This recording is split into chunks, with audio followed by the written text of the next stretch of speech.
আমাদের বাড়িতে হবে বাদামের লাড্ডু, সেও লাড্ডু আর বুটের লাড্ডু। সো হ্যালো এভরিওয়ান, আমি ঋতু। আর আজ আমাদের বাড়িতে হবে অনেক রকমের লাড্ডু, কারণ কাল আমাদের মকর সংক্রান্তি। তার জন্যই আজ আমরা এত রকমের লাড্ডু বানাবো। এক বছর পরে আমাদের বাড়িতে লাড্ডু হয়, এটাও আবার মকর সংক্রান্তি তেহারেই হয়।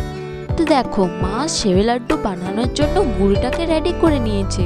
তারপরে ওই গুড়ের মধ্যে মা দিচ্ছে সেও, আর দিদি ভালো করে লাড়ছে। সেওটা গুড়ের মধ্যে ভালো করে না মিক্স করলে লাড্ডুটার পাকটা বাঁধবে না। আর দেখো কত সুন্দর লাড্ডুটা হচ্ছে।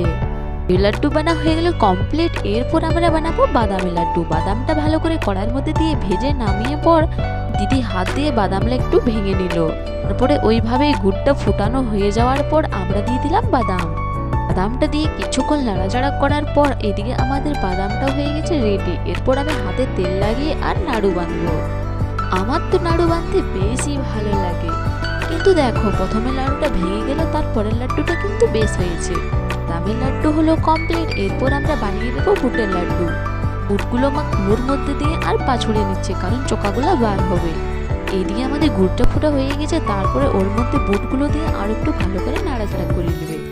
এদিকে বুটটা হয়ে গেছে কমপ্লিট। তারপরে আমরা সবাই মিলে জলদি জলদি করে নাড়ুলা বেঁধে নেবো।